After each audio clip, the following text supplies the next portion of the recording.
Drusus Leverian, welcome.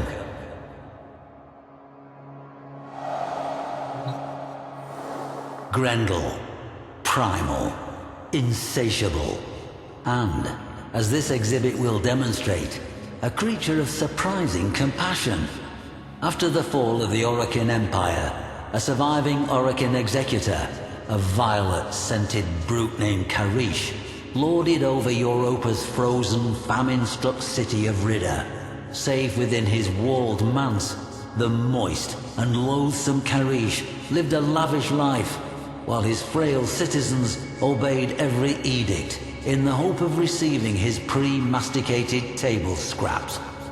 As the city starved beneath him, Karish commanded yet another feast for himself and his gluttonous sycophants. 12 courses for each of his 12 grafted digestive sacs, and one uninvited guest.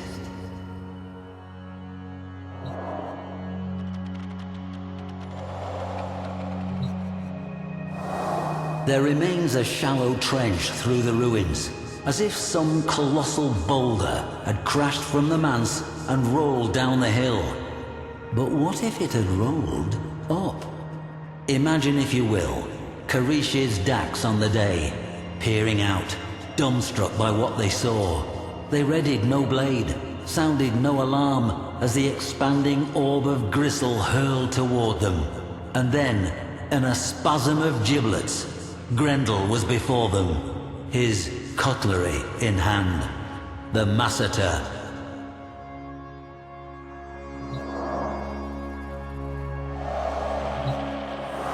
Scraps of cloth matching Grendel's unexpectedly elegant Sayandana were retrieved from the site, hooked on the remnants of gilded gates, stained with evidence of his degustation.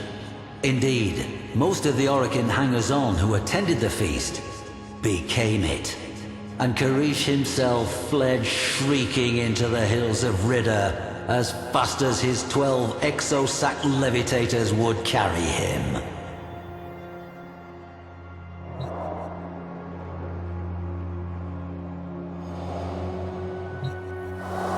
It came as no surprise to me to find this tiny fragment of Gauss just outside the city.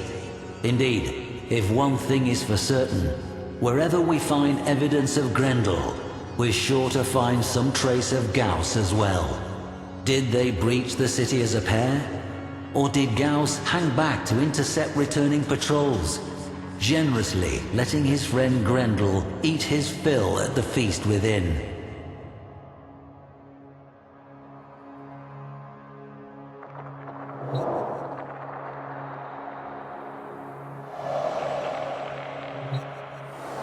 Note the open face, almost more like design.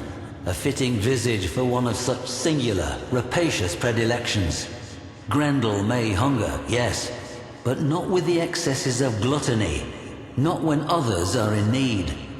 Oral history tells of Grendel, newly engorged from his repast, rolling through the miserable slums of Ridda, reinvigorating the sick and the lame, the hungry and the dying, with the power he had stolen, consumed, from their oppressors.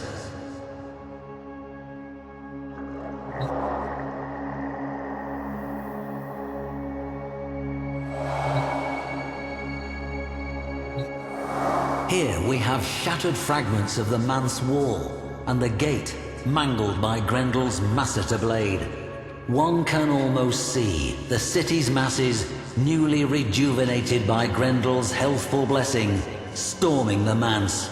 Shattered gates thrown wide, they take back what was theirs, namely, control of their future. See here the scattering of genuine Orokin dinnerware. Worn with time, these must have been used for countless meals, as the people of Ridda bravely weathered the dark times ahead.